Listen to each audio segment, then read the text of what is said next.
d'Espace Miné. Mesdames, Messieurs, merci d'être encore avec nous. C'est l'occasion pour moi de saluer certains de nos téléspectateurs qui sont scotchés depuis le début de cette émission. Le commandant Esso Jean-Paul qui nous regarde sous le ciel de Yaoundé et qui est un fidèle téléspectateur de cette émission Espace Miné. Sentez vous saluer et recevez nos salutations les plus distinguées ce matin. Bernardo Basson, on parle ce matin de la dénonciation. Quel est le fait que vous dénoncez aujourd'hui? Aujourd'hui, on dénonce le commerce de la mort, qui n'est pas très loin de ce que tout à l'heure on évoquait. Oui. Alors, j'ai reçu des images choquantes de ceux qui se font appeler les patrouilleurs. Voilà. C'est un groupe restreint de personnes qui essaient de marcher pour dénoncer des situations répréhensibles. J'ai reçu une série d'images qui me présentaient deux situations. La première, dans une grande surface de Yaoundé, on retrouvait à l'arrière du personnel qui enlevait les étiquettes sur les produits déjà arrivés à date de péremption, collait de nouvelles étiquettes pour étendre la date de péremption du produit alors que le produit est déjà périmé. Les secondes images me présentaient la même situation dans une pharmacie.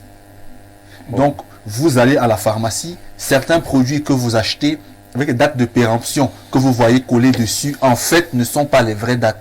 Les produits sont périmés depuis, mais on a enlevé l'étiquette qui marque la date de péremption pour coller une autre pour étendre la durée de vie du médicament.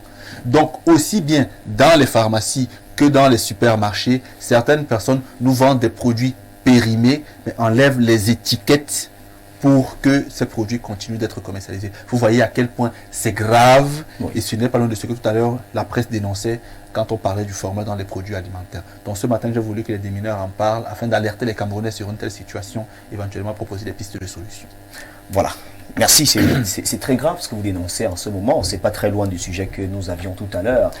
Allez, je vais tout droit me rapprocher de l'expert en questions alimentaires pour présenter cette situation.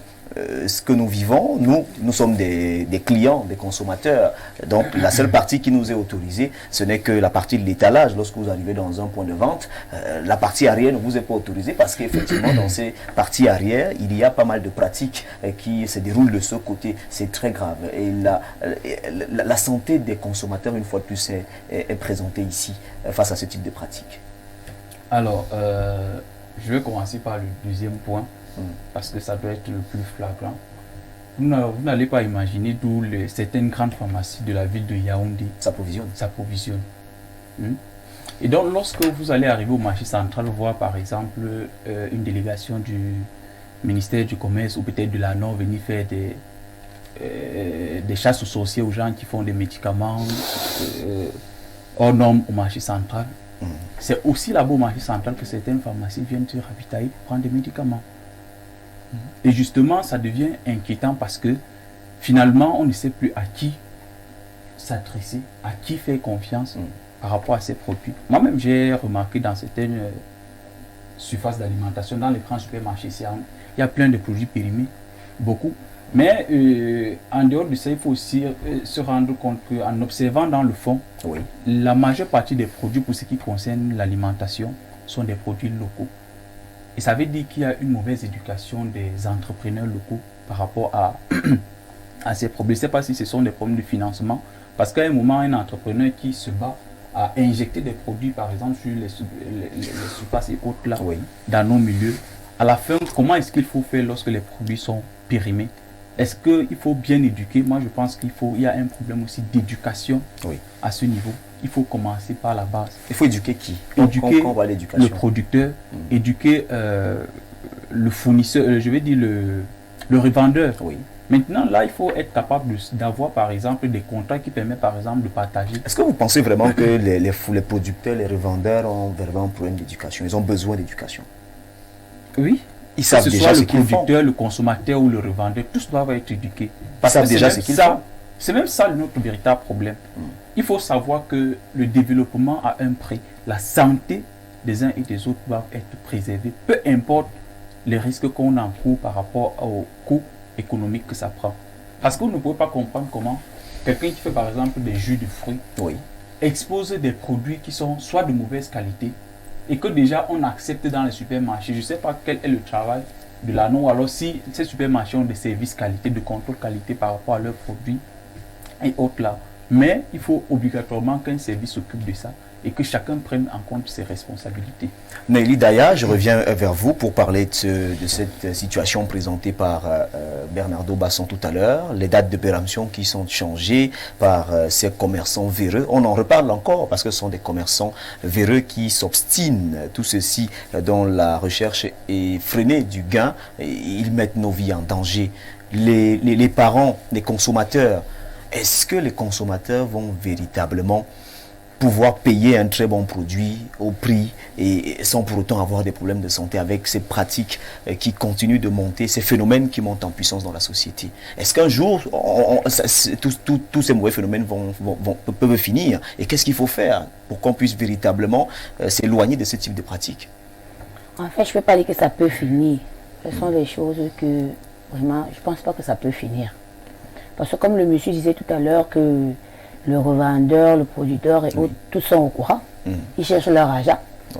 Donc ils ne sont pas là pour connaître si tu vas guérir, ou si tu vas vivre, ou si tu vas mourir. Tout c'est de vendre leurs produits.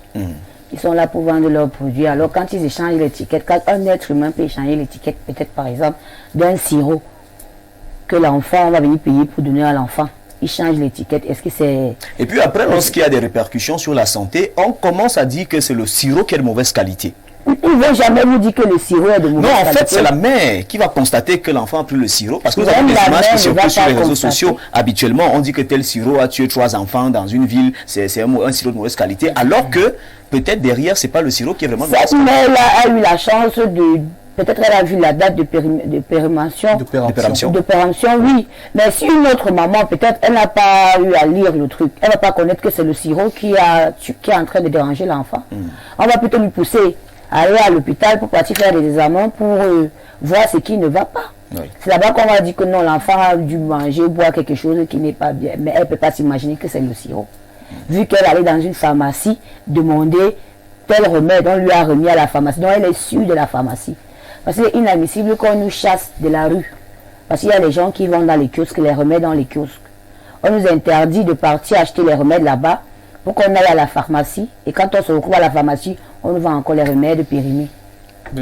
Oui, compléter rapidement Fulbert pour dire que je pense que la seule ou alors la meilleure solution par rapport à ces problèmes est que les autorités compétentes, par exemple l'ANOR ou le ministère du Commerce, qui ont à leur disposition des laboratoires d'analyse et autres là, puissent de temps en temps faire par exemple des descentes inopinées pour prélever les produits sur que ce soit les supermarchés et autres là, et faire des analyses à chaque fois et essayer de sanctionner à chaque fois qu'on trouve qu'il y a eu des inconformités, des non-conformités par rapport aux lois et autres. Donc, il faut vraiment qu'on essaye de voir ça. Alors Pierre Blériot-Yamec, lorsqu'on parle de cette situation, on a comme l'impression que ceux qui sont appelés à effectuer des contrôles qualité sur le terrain ne font véritablement pas leur travail, comme il se doit. Théophile Vianney, je suis allé à une messe récemment à l'occasion d'une cérémonie. En général, je ne vais pas. Donc j'ai assisté à une messe. Et j'ai vu que le panier dans lequel on mettait l'argent était très profond, avec une impossibilité de mettre la main dans le panier pour retirer de l'argent. Ça m'a intrigué. Après, j'ai demandé à un des proches du pasteur pourquoi c'était ainsi.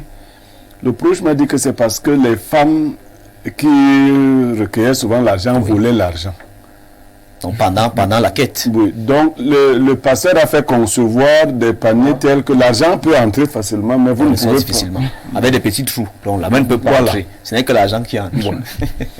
Alors, si les gens volent l'argent de la quête de l'église, pendant la messe, pendant qu'elle fait le tour, elle met la main de temps en temps et retire. Elle retire. Il faut se demander là où le pays s'y va. Alors, l'entrepreneur vous a dit qu'il fallait éduquer. Je croyais qu'il allait expliquer ça très bien. Non. Ceux qui font dans l'entrepreneuriat doivent être formés en entrepreneuriat. Il y a par exemple dans la création d'entreprises ce qu'on appelle l'étude du marché. Il ne faut pas seulement avoir de l'argent, vous dites que moi je veux fabriquer les jus. Non. Je lance un champ d'ananas, je vais fabriquer les jus d'ananas. C'est pas comme ça. Sinon, vous allez vous dire, j'ai besoin de 10 hectares d'ananas. et je vais transformer les 10 hectares d'ananas en jus d'ananas, où est le marché où vous allez écouler ces jus? Est-ce que vos jus sont déjà connus et appréciés? Quel est le niveau de la demande? Quand vous ne faites pas ces études-là parce que, bon, vous avez de l'argent, vous allez donc produire beaucoup de jus d'ananas qui ne répondent déjà. Est-ce que la qualité est au rendez-vous? Vous devez produire au fur et à mesure que le marché apprécie votre production et que la demande s'élève. Si vous avez donc 10 hectares d'ananas, vous commencez par 1 hectare, vous vendez en fruits une partie, vous commencez à produire à petite échelle les jus d'ananas. Oui. Et vous voyez comment le marché réagit à votre production. En fonction de la réaction du marché, vous pouvez donc augmenter les productions. Ainsi de suite. Oui. Mais comme nous sommes un pays de secteur, les gens veulent commencer cette année et devenir milliardaires à la fin de cette année. Ce n'est pas comme ça. Ce n'est pas comme ça. Ils ne se débrouillent pas. Ça, c'est pas comme ça. Vous y allez progressivement. Et l'argument que vous devez présenter, c'est la qualité. C'est pour cela que vous-même, vous devez être formé. Oui. Mais vous ne devez pas recruter aussi les frères du village. Bien. Sur la base qu'ils sont les frères de mon village. Et qui ne font rien. Vous devez aller vers des experts. Et il y en a. Un tel qui a travaillé, il y a des gens ici qui ont travaillé dans des usines de production en Europe, qui sont aujourd'hui en retraite ou qui sont rentrés. Vous devez vous rapprocher de ceux qui maîtrisent. Qui ont de l'expérience. Ils vont vous aider à produire des jus de qualité qui seront concurrentiels. Voilà. Mais moi, on voit seulement des gens qui apparaissent de toutes parts. Ils ont des puits aménagés, ils disent que c'est le forage. Ils nous font les jus derrière la maison, l'eau en sachet. Mais c'est de la sauvagerie. Bon, maintenant, je ne vais pas trop m'attarder sur la Nord. Vous savez, j'ai essayé d'observer. Il y a certaines structures. Au Cameroun, on a divisé les structures en tribus. C'est-à-dire qu'on dit que, par exemple, actuellement, la DGI va appartenir aux gens de l'Est, Kamwata va appartenir aux gens de l'Est, la Nord va appartenir au Bafia, le FNE, donc des trucs comme des sauvageries comme ça. Donc, du coup, sur le terrain, personne n'a jamais vu les gens de la Nord. Mais c'est comme ça un peu partout. On ne sait même pas si ça existe, si ça fait quelque chose, si ça attend au bureau. Bon, est-ce que celui qui dirige la Nord avait été quelqu'un de très rigoureux dans la manière de diriger d'autres choses, au point qu'on lui donne un secteur aussi sensible, qui doit discipliner les commerçants véreux et tout ça? Non. Est-ce que nous-mêmes, nous avons besoin que les choses soient gérées de manière rigoureuse? Parce que il ne faut pas... Vous voyez, la chaîne est là.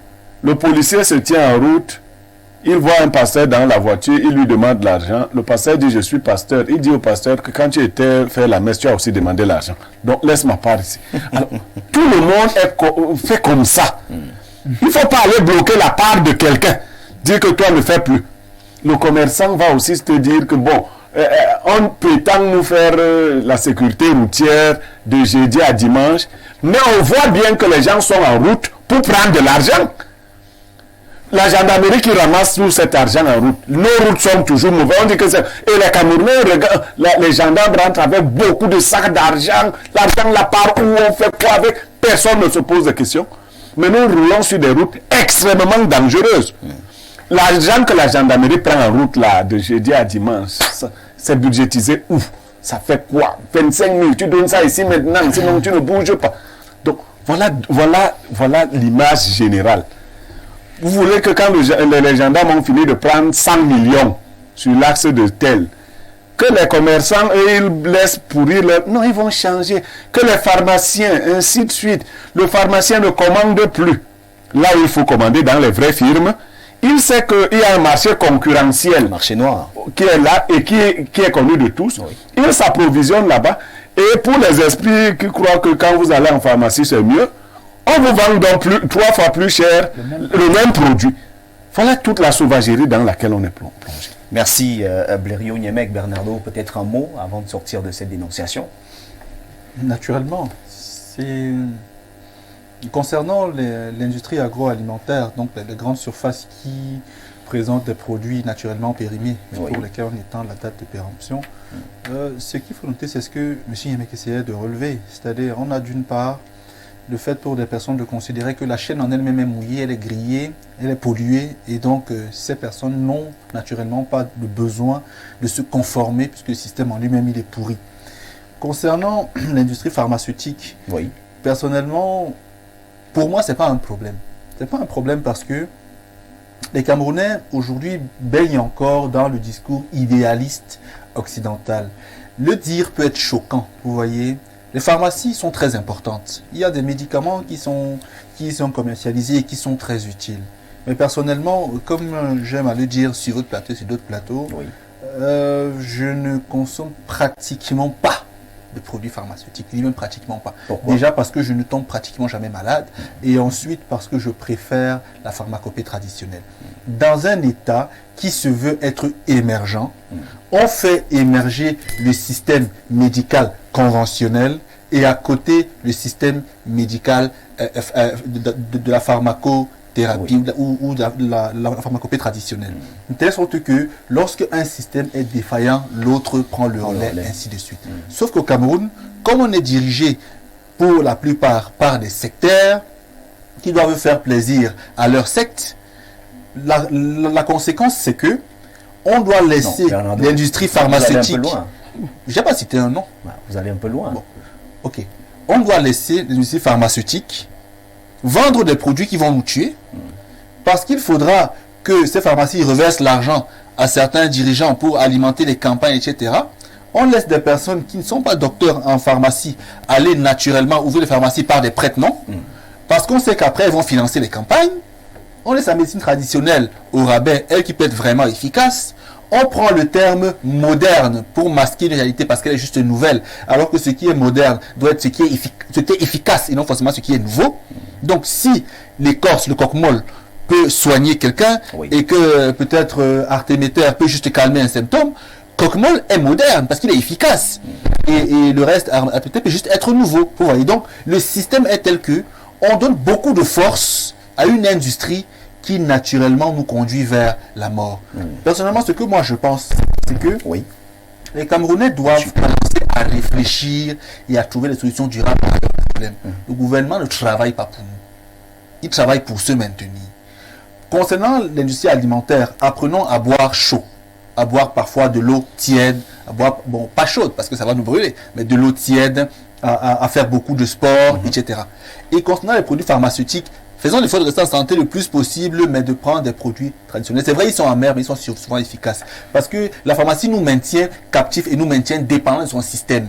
On prend un produit, on calme les symptômes, demain les symptômes reviennent, etc. Donc pour moi, il faut vraiment penser à avoir des solutions durables pour notre propre santé. Parce que si on tient compte des systèmes, on va naturellement se liquéfier. Merci beaucoup. Nous prenons donc ces réactions de nos téléspectateurs qui réagissent. Bonjour le panel, juste pour vous encourager dans la production de votre émission.